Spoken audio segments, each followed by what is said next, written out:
Then time King Mahendra was hosting an official dinner in the Amstel Hotel in Amsterdam. Wow. Forget about development aid, that is old-fashioned. We have to invest in the country. True. And even I know that Nepalese people are investing in the Netherlands. Yeah. So there will be a sort of communication up and down economically. Maybe find a way out that this whole exam is done in Kathmandu itself instead of all the way going for women.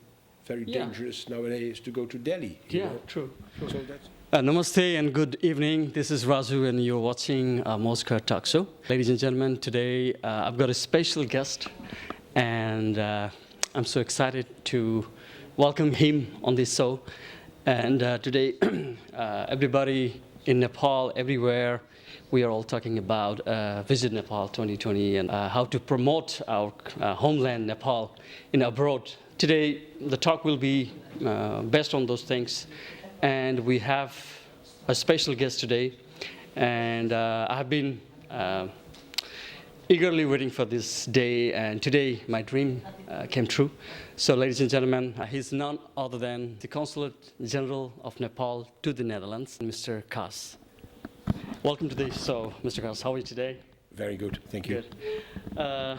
So glad to talk with you, and I've been trying to reach you from a long time. And today I got a chance to meet via Renate. I would like to thank, from this media also, thank you, Renate, as well. I just want to know what is Consulate about? What is doing here in Netherlands?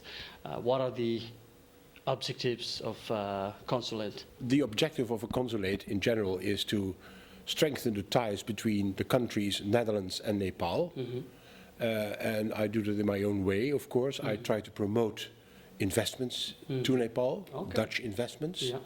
So we have a group of people working together to get more money from, as well as the Dutch government, but mainly private money to Nepal to invest in small and medium enterprises, medium-sized enterprises.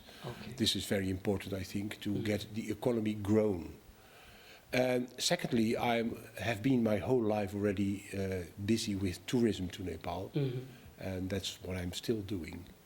I was once, a long time ago, was the owner of Summit Hotel, Summit Trekking. We sold that to Nepalese partners, and I'm there still. I like the hotel still, but now I'm back to nature conservation. I'm a biologist myself, so we promote nature conservation in Bardia National Park at the moment. So that is in very brief what I'm doing. And for the rest, I try to contact, well, now for the Visit Nepal year 2020, we have a meeting tonight here with you sort of people, and it's fantastic how we can work together, Consulate and also the NRN, to work together to get it going. You know, it's now very early in February, January, I mean, 2020. So there's a long year ahead of us, and I'm really thrilled that we can contribute to the success of Visit Nepal year 2020. 2020, yes. Ladies and gentlemen, we just had a meeting also with NRN and all the organization here in Netherlands. Well, though we don't have a big participation, but we had a fruitful meeting today, I would say. Ram Budhathoki, he has been nominated as coordinator for the Visit Nepal 2020 from NRNA, Netherlands. I want to go back a little bit back. Do you remember when was that day or that time that you've been to Nepal, and what really attracted you to go to Nepal? Sorry for that. No problem. Well, I was in the first time in Nepal in March 1970. So that is 50 years ago. I was a young student, 22 years old. And well, I got a chance to go on a so-called expedition in those days to climb a mountain. And I was totally thrilled by being in this country, which was totally different from now, of course. I mean, Nepal is a very modern, busy city nowadays, Kathmandu. And then it was a very quiet city with sunshine and bicycles and holy cows and no cars at all. We stayed in Kichapokari in the Panorama Hotel in those days. And there were only holy cows around us, and there was dust, and there was no people on the street. And everybody was wearing this traditional suit and this topi on his head. Dhaka topi. And nowadays it is so different. But, you know, those days were beautiful, and nowadays it is still beautiful. So that's 50 years ago. And in the meantime, I've been so long in Nepal. I've lived there for a couple of years. I've built a Summit Hotel, and we have done a lot of things. So yeah. So when you remember that period and now, Yeah. what is that big change that you found in this? People in town and also the people in the country. I mean, as I said, Kathmandu was a small village. And I remember that I walked from Kichapokri through the rice fields to the Patan bridge to Budathoki, and that is where Patan started. And nowadays it's one big city. Big cities, And the first trek I made was to the Budathoki, to the north, to the Manaslu region. I remember that we drove to Trisuli Bazaar, and there the road stopped. And then we walked all the way.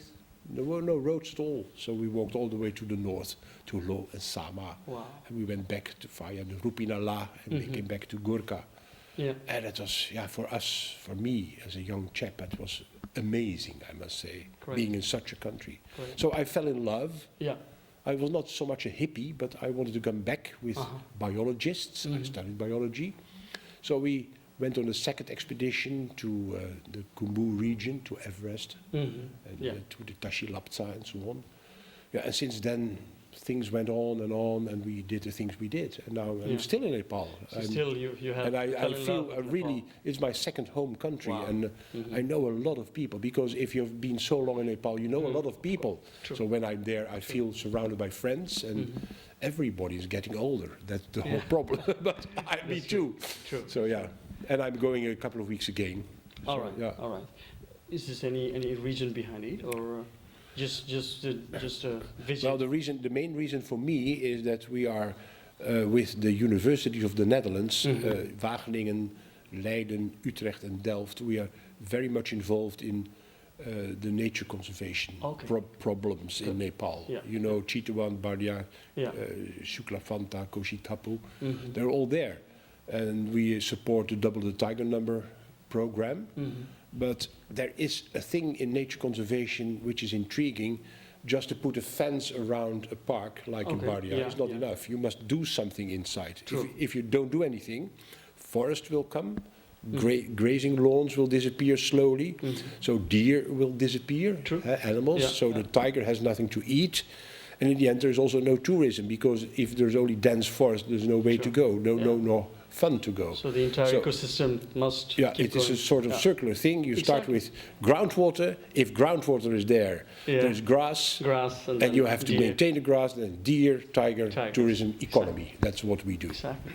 I wish you all the best for that. And thank you very much. It's really good to hear that. Yeah. All right, so we have also just talked in our meeting today about the vakantie bureau.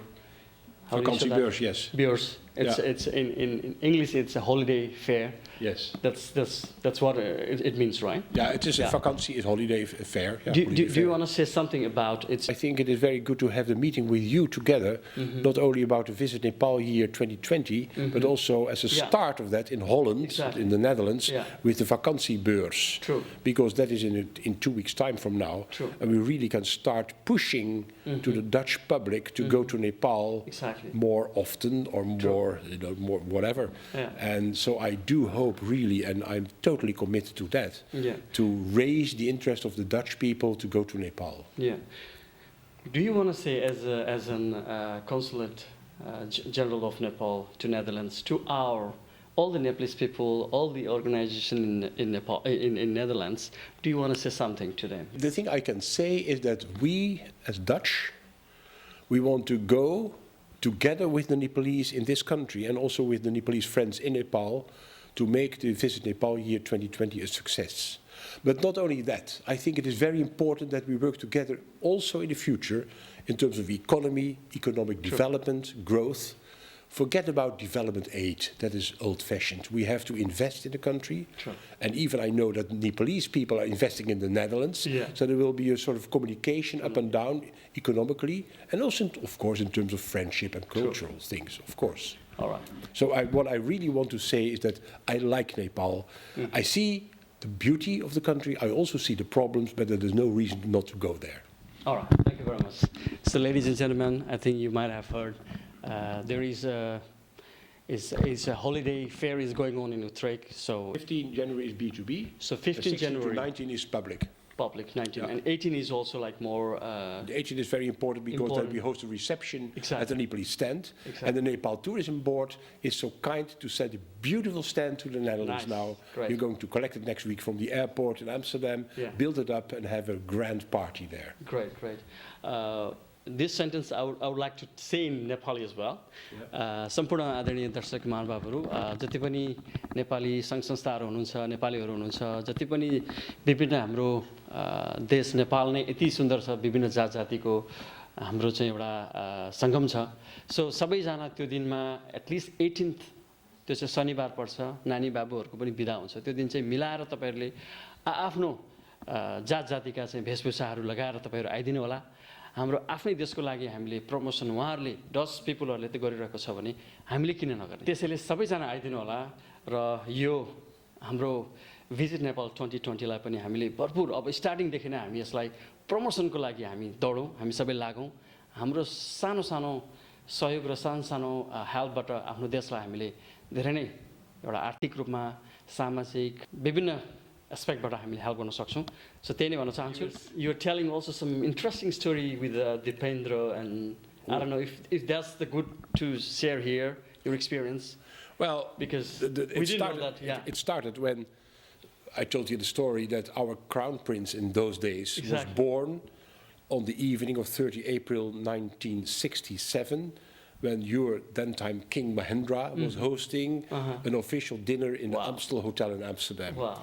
And on that very evening, during that very state dinner hosted by the Nepalese king, our crown prince, present king, Willem-Alexander, was born. Wow. And I know that because that evening was a big feast in the Netherlands. You know, everybody was happy and so on. Wow. So, and then I became a consul in 1996.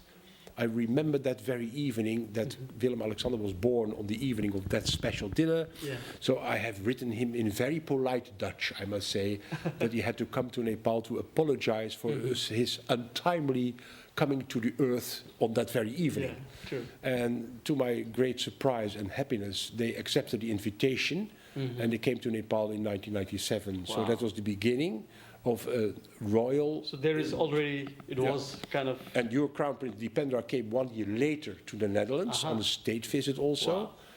And on that moment there was a lot of publicity about Nepal in the Netherlands, in newspapers and even on television. Yeah.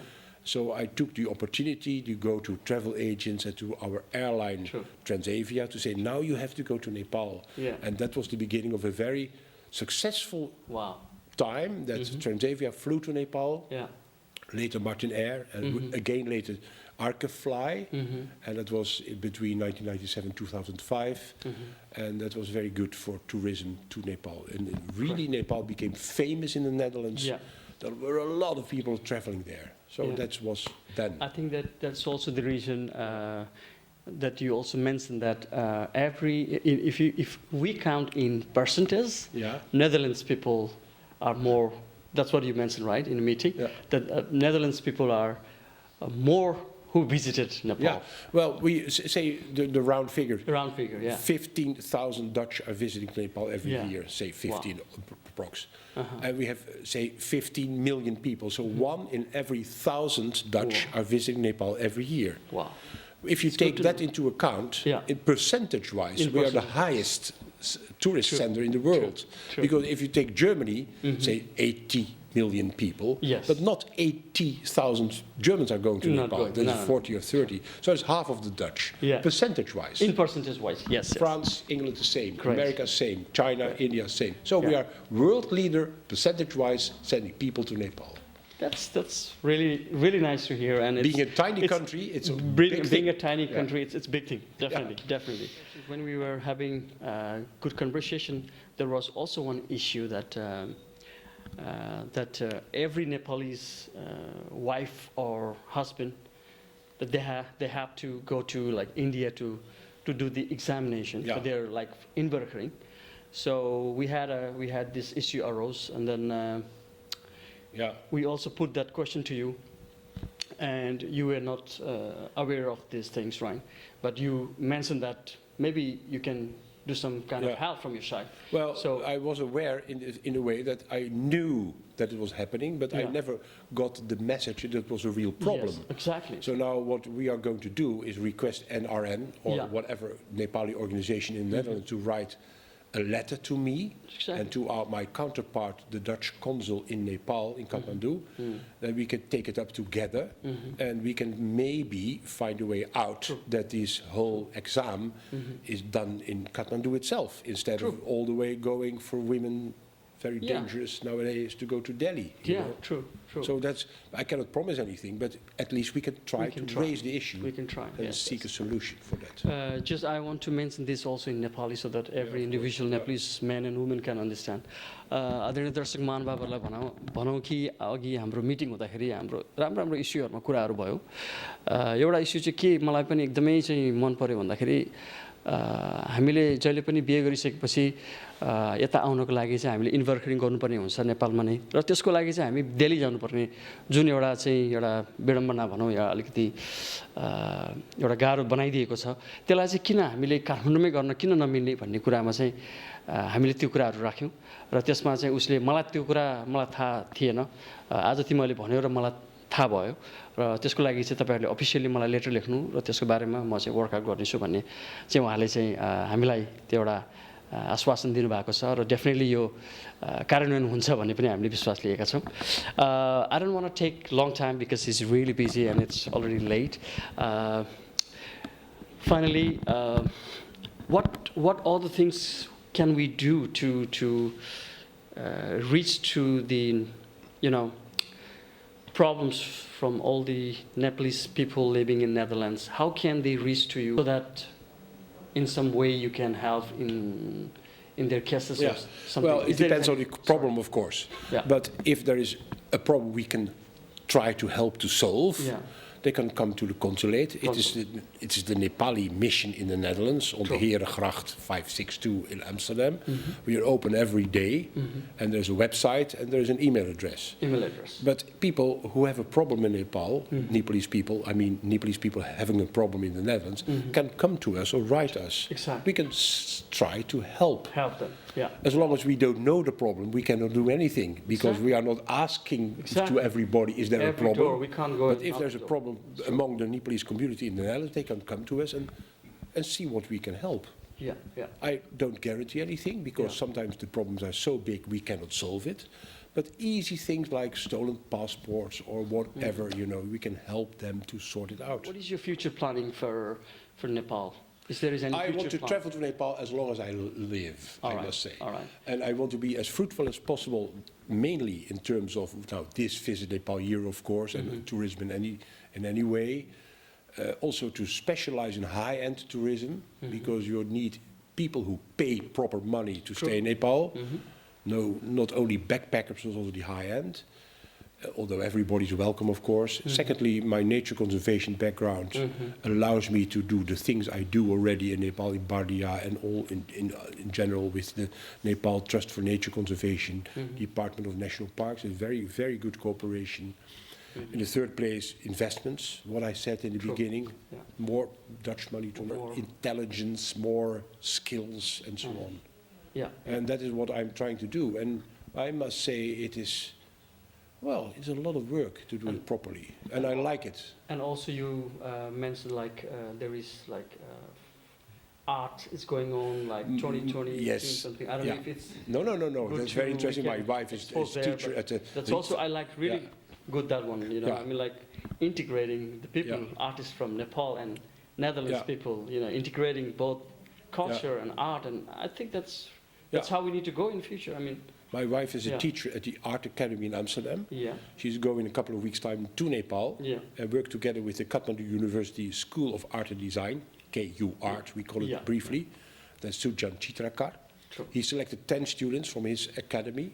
We selected 10 here. They together will work in teams.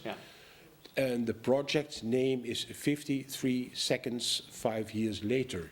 And that means the earthquake in April 2015 lasted for 53 seconds. And they, the Nepalese and the Dutch students together in teams, will make a work of art based on the experience of the Nepalese students in that earthquake. Nice. And that will be exhibited in Kathmandu, in Patan, on, I think, around 6-7 March coming. Yeah. It will be a big exhibition in the Netherlands on 25 April, exactly 5 years later. 5 years later, yeah. And then we will be there with a group of Nepalese and Dutch. We keep a silence for 53 seconds to commemorate it, but it's all about art and the memory of those students translated into art. True. Mr. Gus, thank you so much for your despite your busy hours. Well, thank you very much. Time. And thank you so much from my bottom of my heart. And whatever you are doing for Nepal and Nepalese people, there is no words to explain. There is no word to say something. So thank you very much for your cooperation. Thank you very much. Thank you very much. All right. Thank you very much, ladies and gentlemen. आज चाहिँ हामीले mister कासँग visit Nepal 2020 को बारेमा र उहाँको experience नेपालप्रतिको उहाँको लगाव र ती कुराहरू बिच हामीले कुराकानी गर्यौँ। यसरी नै हामीलाई माया गर्दै जानु होला। यस्तै यस्तै व्यक्तित्वहरू लिएर हामी अर्को एपिसोड पनि आउने नै छौँ। त्यतिन्जेलसम्मको लागि म राजुलाई पनि बिदा दिनु होला। धेरै धेरै धन्यवाद। Thank you.